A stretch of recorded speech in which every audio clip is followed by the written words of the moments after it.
JCB में finance वगैरह में ज़्यादा प्रॉब्लम नहीं आती है। अच्छा, मोस्टली क्या है, फर्स्ट टाइम बायर को भी और फर्स्ट टाइम यूजर को भी 85% तक फंडिंग हो जाती है। मतलब 5.5-6 लाख के अंदर आप पूरे घर ले आ सकते हो मशीन। मशीन या घर इसमें ली जा सकती आरटीओ और जो भी टैक्स वगैरह होता है वो इंक्लूड होता है या फिर है, ये उसका? इंक्लूडेड रहते हैं। लोगों का जेसीबी का इंजन लगा हुआ है इसमें। जी, बकेट साइज आप देख रहे होंगे, लोडर बकेट साइज 1.1 क्यूबिक मतलब भी। ये पॉसिबल हो पाया पंप की वजह से। जी, ये वाले पंप में ऐसा है कि जहाँ हमें फ्लो चाहिए जितना चाहिए उतना ही उतना मिलता है। ही यहाँ पे वेजिंग दी गई है कि आपका जो है कंस्ट्रक्शन इक्विपमेंट व्हीकल स्टेज 4 का ये वाली जो मशीन है। मशीन। वेलकम बैक एवरीवन, तुम्हारा भाई RJ04 फिर आगे की नई वीडियो में। दोस्तों आज हम आ चुके हैं एमपी के माइनिंग कॉन्क्लेव के अंदर, जो कि 2024 में गवर्नमेंट्स के द्वारा ऑर्गेनाइज हो रहा है। तो यहाँ पे जो है हमारे पास डिफरेंट टाइप्स के प्रोडक्ट्स हैं जो कि कंस्ट्रक्शन में आते हैं। अलग अलग कंपनीज यहाँ पे आई हुई है। तो जेसीबी के सेल्स हेड हमारे साथ है, तो हम उनसे जानते हैं कि सर आपके पास जो है कौन कौन से प्रोडक्ट्स है और ये अदर कंपनियों से कैसे बेहतर है। तो सर प्लीज़ आप अपने बारे में थोड़ा सा इंट्रोड्यूस करिए। Hello sir. Raj, my name is Abhishek Mohan. जी सर। मैं यहाँ पर सेल्स हेड हूँ जेसीबी में, और मेरे कुछ प्रोडक्ट्स यहाँ डिस्प्ले में आए हैं जी मध्य प्रदेश माइनिंग कॉन्क्लेव 2024 में। जी सर। तो जैसे आप देखेंगे राइट साइड में हम लोगों का सबसे पहला जो प्रोडक्ट है प्रीमियम प्रोडक्ट। जी सर। ये पूरे हमारे तीनों प्रीमियम प्रोडक्ट्स हैं, जिसमें सबसे पहले मैं आपको प्रीमियम प्रोडक्ट्स के बारे में जानकारी दूंगा जी। कि प्रीमियम प्रोडक्ट्स में सबसे पहले हमारे पास है Beko loader. Back Beko loader में हमारे पास बहुत सारी रेंजेस है, 2DX से लेके जी 4DX तक हमारे पास रेंज है, जिसमें से एक ये 3DX का वर्जन है, जी 3DX प्लस का 4 व्हील ड्राइव। आप देखेंगे बड़े टायर बाकायदा कितने अच्छे हैं इसमें, जी।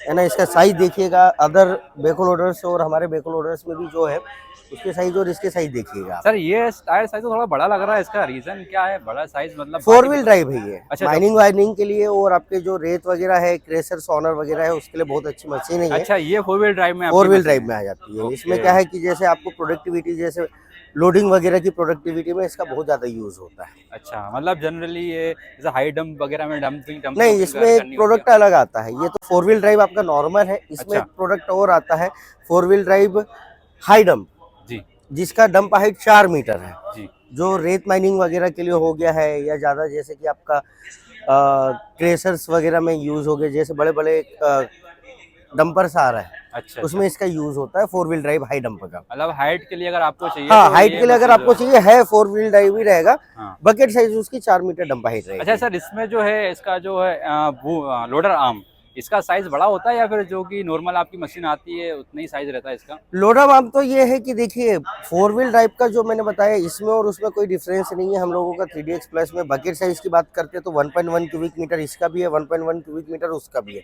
लोडर आर्म में कोई डिफरेंस नहीं है। लोडर आर्म जिसका सबसे ज़्यादा आता है वो हाई डंप का आता है, जिसका लोडर आर्म की डंप हाइट जो आती है 4 मीटर है उसमें। 4 मीटर। हाँ, और इसका पॉइंट है 2.77 मीटर इसकी डंप हाइट है। 4 मीटर तो बहुत सही है, वहाँ पे आप इजीली डंप कर सकते हो। मोस्टली हम लोगों का जितना भी रेत माइनिंग वगैरह का चल रहा है काम, उसमें हम लोग 4 मीटर डंप हाइट वाली ही, जो हाई डंप है जिसको हम लोग कहते हैं, जी। वही सजेस्ट करते हैं। सर इसमें जो 4 व्हील ड्राइव आपने दी है तो ये परमानेंट अटैच होती है या फिर इसको अपन आप मैनुअली कर सकते हैं 4 व्हील में, या फिर जैसे आपको कंटिन्यू 4 व्हील में ही चलेगी या फिर अपना मन हो तो अपन नहीं, 2 व्हील इसमें में भी क्या कर है, सकते हैं? क्या है इसमें आप बटन के साथ जो है, स्विच के साथ इसको इंगेज और डिसंगेज कर सकते हैं। अच्छा आप अगर आपको कभी कभी जैसे अगर लोडिंग का काम नहीं है, जी तो आप उसको डिसंगेज कीजिए, जी 2 व्हील पे काम कीजिए। जी। 2 व्हील ड्राइव भी हो जाएगा, और स्विच के साथ इसको करेंगे तो 4 व्हील ड्राइव भी होगा। रोडिंग मोड में भी आप इसको 2 व्हील में ही यूज करिएगा, 4 व्हील में यूज मत कीजिएगा। अच्छा, एवरेज कंजप्शन में थोड़ा ज़्यादा जी फर्क जी पड़ता हो? जैसे कि राज जी, आप देख रहे हैं कि ये सबसे पहले आपका ध्यान जाएगा 4x4, जी। है ना। 4x4 मतलब हमारा 4 व्हील ड्राइव प्रोडक्ट है, अच्छा। ठीक है। इसमें अगर मैं आपको डिनोट करूं तो जो इंजन है हम लोगों का जेसीबी का इंजन लगा हुआ है इसमें। जी बकेट साइज आप देख रहे होंगे, loader bucket size 1.1 cubic metre है। जी। इसमें कॉलर बोन दी गई है, जो आपके सेफ्टी फीचर्स के लिए यूजेस है। कभी कभी आप जैसे बड़े बड़े बोल्डर्स यूज कर रहे हैं, अच्छा। यूज करते करते जब ऑपरेटर यूज करता है तो कई बार बोनेट को और कांच को डैमेज कर देता है, तो उसके सेफ्टी फीचर्स के लिए दिया है कि अगर कभी ज्यादा लोड हो जाता है तो आजू बाजू गिर जाएगा, पर आपके बोनेट और कांच को नुकसान नहीं है। मतलब ये तो बहुत ज़्यादा सही चीज़ है। जैसे हाई डंप पे अपन लेके जाते हैं उस टाइम पे बकेट लोडर ऊपर रहता है, तो कांच वगैरह फूटने के चांसेस जो थे वो इस कूलर के द्वारा कारण खत्म हो चुके कम हैं। हो गए, कम या एक प्रकार से बंद ही हो चुके हैं। पहले आप मतलब वो सही देखिएगा है, कि हाँ। बहुत सी दिक्कत आती थी, पहले कांच हाँ, में कभी क्रैक होता था, ये होता था, पर अब नहीं आती है दिक्कत हमारे पास। ये तो बहुत ज़्यादा सही जी, चीज़ है मतलब यहाँ पे। ये हमारा डीजल टैंक है जेसीबी का, अच्छा, डीजल 128 लीटर डीजल टैंक है। 128 लीटर्स का, हाँ, मतलब अभी तक इसमें कोई चेंजेस नहीं करे हैं। चेंजेस नहीं सर, 28 लीटर है। जैसे सर इसका जो हाइड्रोलिक्स के बारे में बहुत ज़्यादा इन्फॉर्मेशन आ रही है कि ये ऑयल का जो सर्विस ड्यूरेशन है उसको बढ़ा दिया है ऑयल भी कम कर दिया, तो वो क्या है?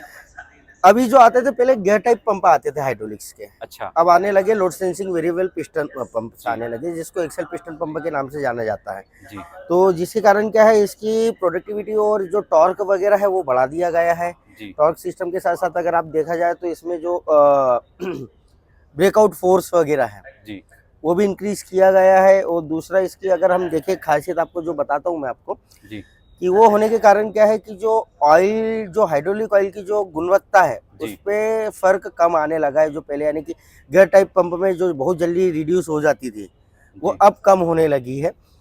तो इस कारण से इसका हाइड्रोलिक टैंक की कैपेसिटी अब 52 लीटर्स कर दिया है। और अच्छा, अगर मतलब पूरा हम लोग अगर रेम वगैरह के साथ चेंज करेंगे तो सिस्टम अगर आप देखेंगे हाइड्रोलिक सिस्टम के साथ अगर पूरा चेंज करेंगे तो 92 लीटर्स हाइड्रोलिक ऑयल चेंज होता है, वो भी 4000 आवर्स में। 4000 आवर्स आवर्स में पहले 2000 घंटे में लग जाता था आपको 70 लीटर, और हाँ। 4000 घंटे में लग जाता था 120 लीटर। अब 4000 घंटे में आपको 92 लीटर्स लगना है, वो मतलब भी। ये पॉसिबल हो पाया पंप की वजह से। जी, ये वाले पंप में ऐसा है कि जहाँ हमें फ्लो चाहिए, जितना चाहिए उतना ही मिलता उतना है। ही यूज होगा, नो उसमें demand no flow, okay, no demand no flow. मतलब ये बहुत बढ़िया टेक्नोलॉजी लाई है। जी, तो अभी जो आपका मॉडल है ये BS4 में आ रहा है, 3 में आ रहा है, BS5 में आ रहा है, ये कौन सा ये मॉडल हम है लोगों का आपके पास? BS4 में आ रहा है। BS4 में आ रहा BS4 में अगर आप देखेंगे तो जी। ये हमारा इको एक्सपर्ट जो हम लोगों का लोगो है, जी जेसीबी का ये है। पहले आपने देखा होगा BS3 में इको एक्सीलेंस लिखा आता था, जी जी BS4 में इको एक्सपर्ट आ गया है। ठीक है, क्योंकि इकोमैक्स इंजन आ गया है इसमें। जी। ठीक है, ये देखेंगे आप पीछे साइड, आप देखेंगे CV4 स्टेज लिखा है। अच्छा अच्छा एज पर गवर्नमेंट नॉर्म जो है, अभी भी जो मशीनरी है, कंस्ट्रक्शन इक्विपमेंट है, ये CV4 में ही डिनोटेड अच्छा है ना। जनवरी 2025 से CV5 आने वाला है। अच्छा। हाँ, तब तक आपका CV4 स्टेज चालू रहेगा। मतलब यहाँ पे वेजिंग दी गई है कि आपका जो है कंस्ट्रक्शन इक्विपमेंट व्हीकल स्टेज 4 का ये वाली जो मशीन है। मशीन है। आप इसको कैसे पहचान सकते हैं कि मतलब कौन कौन से रीजन है इसके अलावा, वेजिंग के अलावा, कि आप मशीन को देख के कि ये BS3 में या 4 में है कोई? देखिए सर, क्या है, हमारे पास एक BS3 का मॉडल भी है जिसको जी हम 3DX के नाम से जाना जाता है। सबसे पहले तो आप देखेंगे इंजन जी पर, क्या है, कई बार इंजन आपको क्या है ओपन होने के बाद ही आता है, जी इंजन के कारण होता है, तो ऐसा चीज़ ना होता है। तो सबसे पहले आप देखेंगे इंजन आपको क्लियरली दिखता नहीं है ना। क्या है, CV का मैं आपको बता दूं कि BS4 वगैरह जो है वो कमर्शियल व्हीकल्स में यूज़ होता है। जी कमर्शियल इक्विपमेंट्स में CV4 होता है, construction equipment vehicles stage 4। Stage 4। जी, कंस्ट्रक्शन इक्विपमेंट व्हीकल्स या आता सर है। इसमें बहुत लोग कंफ्यूज होते हैं कि जो दूसरा ये है कि अगर आपको ये भी समझ में नहीं आ रहा है तो दूसरा हमारे बूम पे 3DX प्लस लिखा हुआ है। अच्छा, वहाँ पे जो है 3D हाँ, स्पर्श लिखा हुआ और है। जो 3DX नॉर्मल है 49 HP जो आती है हम लोगों की, वो BS3 मॉडल में वहाँ ओनली 3DX लिखा हुआ है। वहाँ ओनली 3DX 3DX लिखा हाँ। रहेगा, यहाँ पे 3DX प्लस अभी लिखा हुआ है। BS5 जो मॉडल आएंगे उसमें लिखा रहेगा 3DX, लिखा रहेगा 3DX प्लस LC। अच्छा, हाँ, वो BS5 में रहेगा। वो BS5 के अंदर जी, आएगा तो। अब आ जाइए आप इसके बैक साइड में। बैक जी साइड में आप देखेंगे स्टेबलाइजर हम लोगों के JCB का स्टेबलाइजर है। जी दूसरा ये है हम लोगों का पूरा बूम, जी बूम हो गया, डिपर आर्म हो गई है, बकेट लगा हुआ है। जी। इसका पूरा डिगिंग डेप्थ है 4.77 मीटर। डेप्थ तक खोल सकता है हाँ, इतना ये। डेप्थ तक खोद सकता है। बहुत बढ़िया, मतलब हाँ, डेप्थ है। 0.2। तो सर जैसे कि हमने 4x4 का पूरा वॉक अराउंड करा है, तो उसके बाद से व्यूअर्स के मन में सवाल हैं कि बहुत सारे सवाल आते हैं, जैसे कि उन्हें फर्स्ट टाइम अगर मशीन खरीद रहे हैं तो क्या क्या डॉक्यूमेंट्स लगते हैं, कितना डाउन पेमेंट आता है, तो इसके बारे में थोड़ा सा उन्हें गाइड कर दीजिए। क्या देखिए, JCB का जो आपका ये है कि मैं आपको बताऊंगा राज्य की, JCB में फाइनेंस वगैरह में ज़्यादा प्रॉब्लम नहीं आती है। अच्छा मोस्टली क्या है, फर्स्ट टाइम बायर को भी और फर्स्ट टाइम यूजर को भी 85% तक फंडिंग हो जाती है। 85%? 85% तक ओके, फंडिंग हो जाती है। 15% उसको मार्जिन देना पड़ेगा। 15% 15% तक मार्जिन देना पड़ेगा, जिसको आप मोटा मोटी 5.5-6 लाख रुपए पकड़ के चलिए, इतना बजट लेके चलना पड़ेगा। मतलब 5.5-6 लाख के अंदर आप पूरे घर ले आ सकते हो मशीन? मशीन या घर ली इसमें जा सकती RTO और जो भी टैक्स वगैरह होता है वो इंक्लूड होता है, या फिर है। ये उसका इंक्लूडेड रहते हैं, मतलब इंक्लूडेड रहते 6-7 हैं। लाख फिर के भी अंदर? हाँ, RTO के साथ अगर आप बात कर रहे हैं तो 7.5 लाख तक का बजट लेके ही चले, अच्छा, जो फर्स्ट टाइम मशीन लेने आ रहे हैं। ठीक है सर। जैसे कि हमने यहाँ पे पूरा कॉन्क्लेव देखा, हमें आपसे बात करके बहुत अच्छा लगा। आपने जो मशीन्स के बारे में बताया, मशीन्स भी आपकी बहुत ज़्यादा बेहतर है। अगर हम फ्यूचर में मिलना चाहें तो आप कहाँ पे हमें मिलोगे, जहाँ से हम आपसे पूरी इन्फॉर्मेशन ले सकें मशीन के बारे में? सुराना मोटर्स के ऑफिस में आइए, अच्छा, वहाँ मैं आपको सुबह 9:30 बजे से शाम के 6 बजे तक मिल जाऊँगा।